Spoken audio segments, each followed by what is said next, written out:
Hello friends, welcome to study कर। मैं हूं आपका दोस्त प्रभाकर। आज के इस लेक्चर में हम डिस्कस करेंगे 23 अगस्त 2023 के मोस्ट इंपॉर्टेंट करंट अफेयर्स के क्वेश्चन। तो आप इस पूरे लेक्चर को बहुत ही ध्यान से लास्ट तक जरूर देखिएगा। आज का पहला और इंपॉर्टेंट क्वेश्चन है, ब्रिक्स शिखर सम्मेलन 2023 किस देश में शुरू हुआ है? इसका आंसर हो जाएगा साउथ अफ्रीका में। और यह इसका कौन सा संस्करण आयोजित हो रहा है? तो यह इसका 15वां संस्करण आयोजित किया जा रहा है। दोस्तों, साउथ अफ्रीका के जोहान्सबर्ग में 22 से 24 अगस्त तक 15वां ब्रिक्स शिखर सम्मेलन आयोजित किया जाएगा। इसमें भारत की तरफ से प्राइम मिनिस्टर मोदी जी शामिल होंगे, चाइना की तरफ से राष्ट्रपति शी जिनपिंग शामिल होने वाले हैं और ब्राजील की तरफ से लूला दा सिल्वा शामिल होने वाले हैं। तो ये नेता जो हैं आपस में मिलेंगे और मीटिंग करेंगे।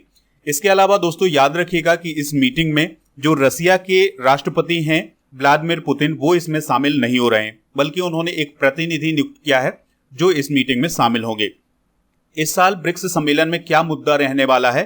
तो दोस्तों, इस साल जो ब्रिक्स सम्मेलन हो रहा है उसमें यह मुद्दा रहेगा कि क्या ब्रिक्स का विस्तार किया जाए, क्योंकि यूएई और ईरान जैसे देश ब्रिक्स में शामिल होना चाहते हैं।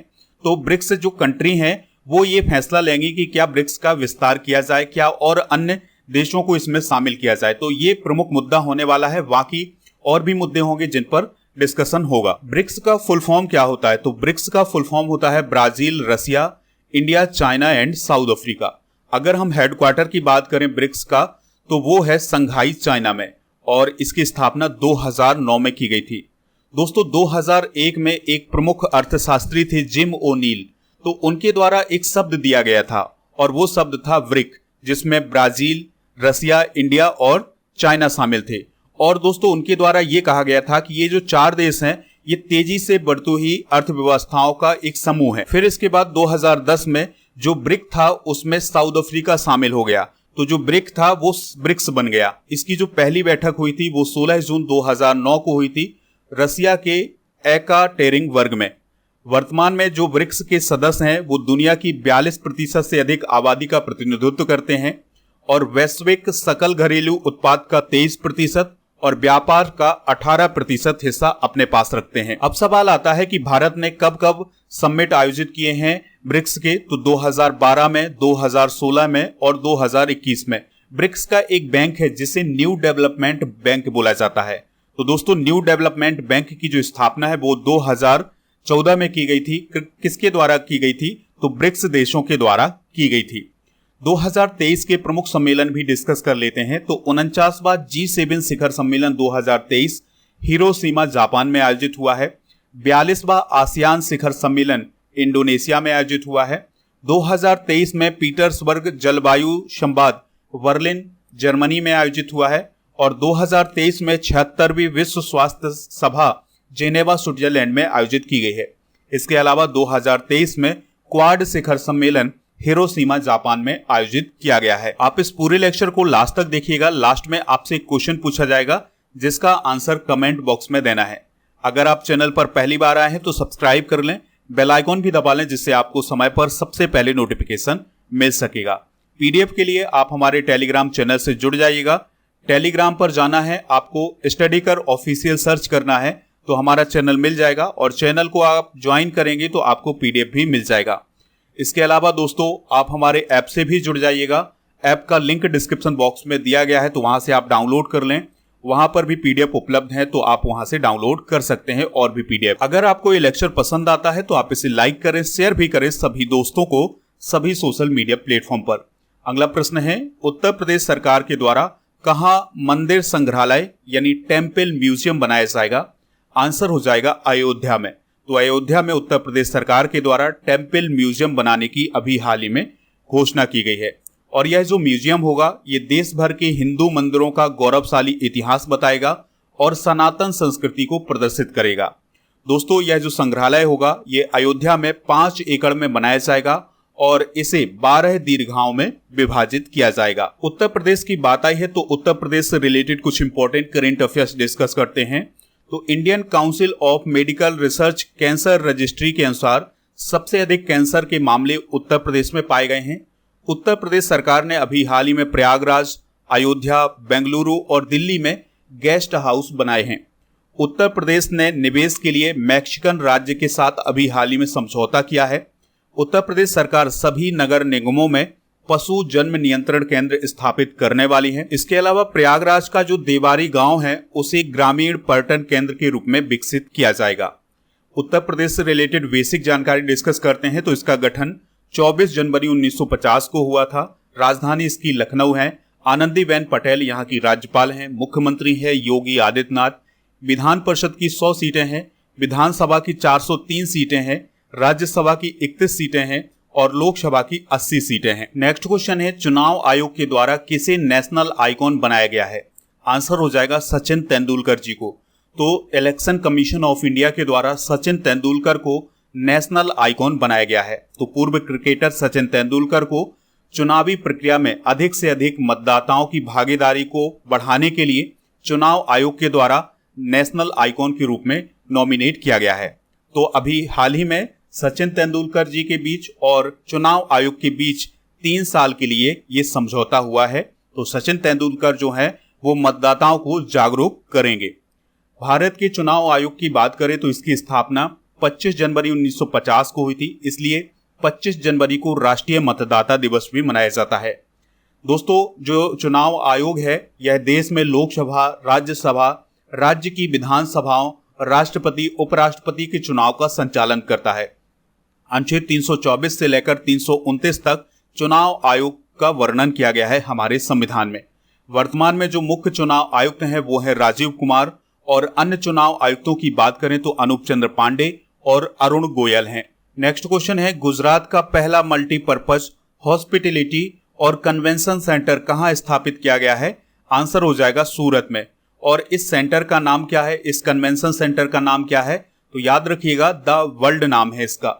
सूरत की अगर हम बात करें तो इसे 2013 और 2019 में रहने के लिए सबसे अच्छे शहर के रूप में स्थान भी दिया गया था। गुजरात की बात आई है तो गुजरात से रिलेटेड कुछ इंपॉर्टेंट करंट अफेयर्स डिस्कस करते हैं।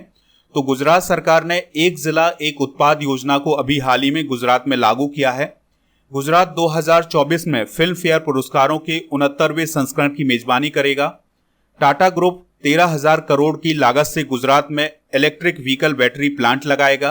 गुजरात सरकार ने सेमीकंडक्टर असेंबली और परीक्षण सुविधा के लिए माइक्रोन टेक्नोलॉजी के साथ एक समझौता किया है। अमित शाह ने गुजरात के द्वारका में national academy of coastal policing campus की आधारशिला अभी हाल ही में रखी है। दोस्तों, यहां पर आप एक चित्र देख पा रहे हैं और ये चित्र है भारत मंडपम का, जो कि एक कन्वेंशन सेंटर है। तो यह दिल्ली के प्रगति मैदान में स्थित है और इसका अभी हाल ही में 27 जुलाई 2023 को प्रधानमंत्री मोदी जी के द्वारा उद्घाटन किया गया है। तो ये क्वेश्चन जो है आपके एग्जाम के पॉइंट ऑफ व्यू से बहुत इंपॉर्टेंट है, इसलिए इसको यहां पर ऐड किया गया है। तो आपसे क्वेश्चन पूछा जा सकता है कि भारत का जो सबसे बड़ा कन्वेंशन सेंटर है ये कहां पर स्थापित किया गया है? तो दिल्ली के प्रगति मैदान में स्थापित किया गया है। यह 123 एकड़ में फैला हुआ है। इसके वास्तुकार कौन है? संजय सिंह है। इसका उद्घाटन कब हुआ था? तो 27 जुलाई 2023 को इसका उद्घाटन हुआ था। एक पॉइंट और याद रखिएगा कि सितंबर में जो G20 देशों की बैठक होने वाली है भारत में, तो वो कहां पर आयोजित की जाएगी? तो ये भारत मंडपम में आयोजित की जाएगी। अगला क्वेश्चन है, एमी अवार्ड्स 2023 में जूरी सदस्य कौन बनी है? आंसर हो जाएगा राधिका मदान। तो अभिनेत्री है राधिका मदान, तो उन्हें अभी हाल ही में इंटरनेशनल एमी अवार्ड 2023 के लिए जूरी पैनल का हिस्सा बनाया गया है। तो 75वें एमी अवार्ड जो है वो 1 जून 2022 से लेकर के 31 मई 2023 तक जो अमेरिका में टेलीविजन प्रोग्रामिंग में सर्वश्रेष्ठ प्रदर्शन करने वाले होंगे उनको सम्मानित किया जाएगा। तो याद रखिएगा कि जो एमी अवार्ड्स हैं ये अमेरिका में दिए जाते हैं और यह जो पुरस्कार समारोह है ये 15 जनवरी 2024 को आयोजित किया जाएगा। दोस्तों, बात करें एमी पुरस्कार की या एमी अवार्ड की, तो यह एनुअल अवार्ड है जो कि हर साल दिया जाता है। पहली बार 1949 में दिया गया था और ये अमेरिका में दिया जाता है, ये पॉइंट आपको नोट करना है। और जो टेलीविजन कला और विज्ञान अकादमी है उसके द्वारा ये पुरस्कार दिया जाता है और अमेरिका के प्राइम टाइम जो टीवी कार्यक्रम होते हैं उनमें जो सर्वश्रेष्ठ प्रदर्शन करते हैं उनको ये एमी अवार्ड प्रदान किए जाते हैं। प्रमुख पुरस्कार और सम्मान डिस्कस करते हैं। तो देखिए दोस्तों, अभी हाल ही में जो पुरस्कार और सम्मान दिए गए हैं उनको हम पिछले करंट अफेयर्स में डिस्कस कर चुके हैं। तो 2023 में और जो भी अन्य पुरस्कार दिए गए हैं उनको एक बार रिवाइज कर लेते हैं। तो इंटरप्रेन्योर ऑफ द ईयर 2022 का जो खिताब है सज्जन जिंदल को दिया गया है। ज्ञानप्पा पुरस्कार 2023 कवि वी मधुसूदन नायर को दिया गया है। अंतरराष्ट्रीय मातृभाषा पुरस्कार डॉक्टर महेंद्र मिश्रा को दिया गया है। सर्वश्रेष्ठ जिला पंचायत के लिए स्वराज ट्रॉफी 2021-22 कोल्लम को दिया गया है। इसके अलावा अकबर कक्काटिल पुरस्कार ये सुभाष चंद्रन को दिया गया है उनके उपन्यास समुद्र शिला के लिए। यूनेस्को शांति पुरस्कार एंजेला मर्केल को दिया गया है जो कि जर्मनी की पूर्व चांसलर हैं। इसके अलावा दोस्तों राजा राममोहन राय पुरस्कार 2023 A.B.K. प्रसाद को दिया गया है। नेक्स्ट क्वेश्चन है किस शहर में हिस्टोरिक इंडिया क्लब को बंद करने की घोषणा की गई है? आंसर हो जाएगा लंदन में। तो सबसे पहले ये जान लें कि क्लब क्या होता है। तो दोस्तों क्लब ऐसा स्थान होता है जहां पर लोग मिलते हैं और अपने विचार विमर्श करते हैं, यानी अपने अपने विचार प्रस्तुत करते हैं और उनका मंथन करते हैं। तो ऐसे स्थान को क्लब बोला जाता है। तो ये जो इंडिया क्लब था ये कहां पर स्थापित था? लंदन में। इसकी स्थापना 1933 में की गई थी। अब यहां पर कौन लोग जुड़ते थे? तो दोस्तों जब हमारा आजादी का आंदोलन चल रहा था तो उस समय जो राष्ट्रवादी लोग थे वो यहां पर जुड़ते थे और भारत की आजादी के लिए विचार विमर्श करते थे, अपने अपने विचार रखते थे और वो ये सोचते थे कि हम भारत को किस प्रकार से आजाद कराएं। तो इसलिए ये हमारे लिए बहुत ही ऐतिहासिक क्लब था। तो अब इस क्लब को बंद करने की नौबत आ गई है। अब ये नौबत क्यों आई है? क्योंकि बीच में जो कोविड-19 महामारी आई थी तो इसके कारण यहां पर वित्तीय कठिनाइयां हो गई, यहां पर फंडिंग नहीं हो पाई, लोगों ने यहां पर डोनेट नहीं किया। इसके कारण ये वित्तीय संकटों से जूझ रहा है और अब इसे बंद करने का फैसला किया गया है। तो 1930 और 1940 के दशक के दौरान यह भारतीय राजनेताओं, लेखकों और बुद्धिजीवियों के लिए एक लोकप्रिय स्थान था जहां पर ये सभी मिलते थे और अपने विचार विमर्श करते थे। और इसका उद्देश्य था लंदन में रहने वाले भारतीय प्रवासियों के लिए एक सामाजिक और सांस्कृतिक स्थान प्रदान करना। तो जो लंदन में भारतीय रहते थे वो सभी यहाँ पर इकट्ठा होते थे और अपने अपने विचार रखते थे। बात आई है दोस्तों लंदन की। तो लंदन कहाँ है?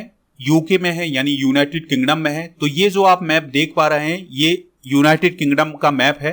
दोस्तों ये जो ब्राउन कलर में है ये यूनाइटेड किंगडम का मैप है। इसमें कौन कौन आता है? तो इसमें इंग्लैंड आता है और स्कॉटलैंड आता है और जो नॉर्दर्न आयरलैंड है ये भी आता है और इसके अलावा जो वेल्स है वो भी इसके अंतर्गत आता है। नेक्स्ट क्वेश्चन है राष्ट्रीय वनस्पति अनुसंधान संस्थान कहां पर स्थित है जिसने कमल के फूल की नई किस्म निलंबो नमो 108 विकसित की है? आंसर हो जाएगा लखनऊ में। तो दोस्तों राष्ट्रीय वनस्पति अनुसंधान संस्थान कहां पर स्थित है? लखनऊ में। तो इसने अभी हाल ही में कमल के फूल की एक नई किस्म को डेवलप किया है, उसका नाम क्या है? निलंबो नमो 108।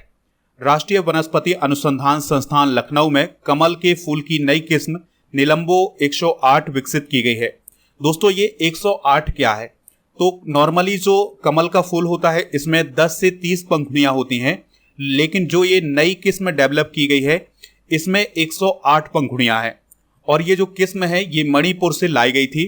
तो इस किस्म का नाम जरूर याद रखिएगा, क्या है? निलंबो नमो 108। दोस्तों भारत के कुछ प्रमुख शोध संस्थान भी डिस्कस करते हैं, जैसे भारतीय कृषि अनुसंधान संस्थान नई दिल्ली में है, केंद्रीय गन्ना अनुसंधान संस्थान कोयम्बतूर में है, केंद्रीय शुष्क से क्षेत्र अनुसंधान संस्थान जोधपुर में है, भारतीय मौसम विज्ञान संस्थान नई दिल्ली में है, भाभा परमाणु अनुसंधान केंद्र ट्राम्बे मुंबई में है, केंद्रीय वन अनुसंधान संस्थान देहरादून में है और केंद्रीय तंबाकू अनुसंधान संस्थान राजमुंद्री में है। इसके अलावा भारतीय चीनी तकनीकी संस्थान कानपुर में, राष्ट्रीय डेयरी अनुसंधान संस्थान करनाल में, केंद्रीय चमड़ा अनुसंधान संस्थान चेन्नई में, केंद्रीय औषधि अनुसंधान संस्थान लखनऊ में, रमन अनुसंधान संस्थान बेंगलुरु में, कपड़ा उद्योग अनुसंधान संस्थान अहमदाबाद में और राष्ट्रीय प्रतिरोधक विज्ञान संस्थान नई दिल्ली में स्थित है। नेक्स्ट क्वेश्चन है विश्व जल सप्ताह कब तक आयोजित किया जाएगा? आंसर हो जाएगा 20 से 24 अगस्त तक। तो स्टॉकहोम इंटरनेशनल वाटर इंस्टीट्यूट के द्वारा हर साल विश्व जल सप्ताह आयोजित किया जाता है और यह एक वार्षिक कार्यक्रम है जिसमें जल से जुड़े हुए मुद्दों पर चर्चा की जाती है। इस साल की थीम क्या है? Seeds of change, innovative solutions for a water wise world. बात करें अगर हम स्टॉकहोम इंटरनेशनल वाटर इंस्टीट्यूट की, तो यह एक गैर लाभकारी संस्थान है। इसकी स्थापना 1991 में हुई थी। मुख्यालय इसका स्टॉकहोम स्वीडन में है और यह जल समाधान को बढ़ावा देता है। अगला क्वेश्चन है, सीखो कमाओ योजना का उद्घाटन किस राज्य में किया गया है? आंसर हो जाएगा मध्य प्रदेश में। तो ये योजना जो है बहुत पहले घोषित कर दी गई थी, लेकिन अब इसका उद्घाटन किया गया है शिवराज सिंह चौहान के द्वारा 22 अगस्त 2023 को। तो इस योजना में जो युवा हैं उनको ट्रेनिंग दी जाएगी, काम सिखाया जाएगा। इसके अलावा सरकार के द्वारा स्टाइपेंड भी दिया जाएगा। स्टाइपेंड का मतलब है सरकार के द्वारा कुछ वेतन भी दी जाएगी, यानी प्रशिक्षण भी दिया जाएगा, इसके साथ साथ युवाओं को वेतन भी दी जाएगी। दोस्तों, मुख्यमंत्री सीखो कमाओ योजना में 18 से 29 साल के जो युवा हैं वो प्रशिक्षण प्राप्त कर सकते हैं। तो ये पॉइंट भी आप याद रखिएगा और इसमें 8 से 10 हजार रुपए का वेतन भी मिलने वाला है। नेक्स्ट क्वेश्चन है, पिंक वॉलवर्म पंजाब में किसकी खेती को नुकसान पहुंचा रहा है? आंसर हो जाएगा कॉटन या कपास की खेती को। तो पंजाब में अभी हाल ही में पिंक वॉलवर्म के द्वारा एक हमला बोला गया है कपास की खेती पर, और यह जो वॉलवर्म है यह कपास की खेती को नष्ट कर रहा है। इससे पहले 2021 में भी इसी प्रकार का हमला किया गया था जिससे कपास की खेती नष्ट हो गई थी। दोस्तों, पिंक वॉलवर्म की बात करें तो यह सबसे विनाशकारी कीट होता है कपास के लिए, और दोस्तों यह एशिया में पाया जाता था लेकिन अब ये पूरी दुनिया में पाया जाता है। इसके जो लार्वा होते हैं वो कपास के बीजों को खा जाते हैं, जिसके कारण उसके रेशे जो हैं नष्ट हो जाते हैं और कपास की खेती को भारी नुकसान होता है। तो याद रखिएगा, पिंक वॉलवर्म जो है ये कपास की खेती को नुकसान पहुंचाता है। चलिए दोस्तों, कल के करंट अफेयर्स को रिवाइज करते हैं, फिर इसके बाद जनरल नॉलेज के पिटारे को डिस्कस करेंगे। लास्ट में आपसे एक क्वेश्चन पूछेंगे जिसका आंसर आपको कमेंट बॉक्स में देना है। कल का पहला क्वेश्चन था, किस राज्य को प्राकृतिक आपदा प्रभावित क्षेत्र घोषित किया गया है? हिमाचल प्रदेश को। विश्व वरिष्ठ नागरिक दिवस कब मनाया जाता है? 21 अगस्त को। तूफान हिलेरी ने अमेरिका के किस राज्य में तबाही मचाई है? कैलिफोर्निया में। बीपीसीएल के ब्रांड एम्बेसडर कौन बने हैं? राहुल द्रविड़। पीआर शेषाद्री को किस बैंक का एमडी और सीईओ नियुक्त किया गया है? साउथ इंडियन बैंक का। अनाहत सिंह ने एशियाई जूनियर स्क्वैश में कौन सा मेडल जीता है? Gold medal. जॉन वर्नॉक किस कंपनी के सह संस्थापक थे जिनका हाल ही में निधन हो गया है? एडोब। 16वें खगोल विज्ञान और खगोल भौतिकी पर अंतर्राष्ट्रीय ओलंपियाड में भारत की रैंक क्या है? दूसरी रैंक है। भगवान बिरसा मुंडा जुड़ा योजना किस राज्य में शुरू की गई है? महाराष्ट्र में। और उद्गम पोर्टल किसने लॉन्च किया है? आरबीआई ने लॉन्च किया है। आज के जनरल नॉलेज के पिटारे में हम डिस्कस करेंगे संयुक्त राष्ट्र के द्वारा घोषित वर्ष और अंतर्राष्ट्रीय दशक। तो 2019 को संयुक्त राष्ट्र के द्वारा देशीय भाषाओं का अंतर्राष्ट्रीय वर्ष घोषित किया गया था, और 2020 को पौधों के स्वास्थ्य के लिए अंतर्राष्ट्रीय वर्ष, और इसके अलावा नर्स एवं दाई का अंतर्राष्ट्रीय वर्ष घोषित किया था। 2021 को शांति एवं विकास के लिए अंतर्राष्ट्रीय वर्ष घोषित किया गया था, और 2022 को कुटीर मत्स्यिकी एवं मत्स्य पालन हेतु अंतर्राष्ट्रीय वर्ष घोषित किया गया था। 2023 को अंतर्राष्ट्रीय बाजरा वर्ष घोषित किया गया है। ये बहुत इंपॉर्टेंट है, इसे आप नोट कर लें। 2024 को उष्ण गणों का अंतर्राष्ट्रीय वर्ष घोषित किया गया है, और 2022 से 32 तक को स्वदेशी भाषाओं का अंतर्राष्ट्रीय दशक घोषित किया गया है, और इसके अलावा 2021 से 30 तक को संयुक्त राष्ट्र पारिस्थितिकी बहाली दशक घोषित किया गया है। तो ये है संयुक्त राष्ट्र के द्वारा घोषित वर्ष और अंतर्राष्ट्रीय दशक। कल के करंट अफेयर्स में जो क्वेश्चन पूछा गया था उसका आंसर था हिमाचल प्रदेश। तो लगभग सभी लोगों ने इसका आंसर हिमाचल प्रदेश दिया हुआ है। तो आज का जो क्वेश्चन है उसका आंसर आपको कमेंट बॉक्स में देना है। ब्रिक्स शिखर सम्मेलन 2023 किस देश में शुरू हुआ है? तो इसका आंसर आप कमेंट बॉक्स में जरूर बताइएगा। हमें इंतजार रहेगा आपके आंसर का। मिलते हैं नेक्स्ट लेक्चर में, तब तक के लिए जय हिंद, वंदे मातरम।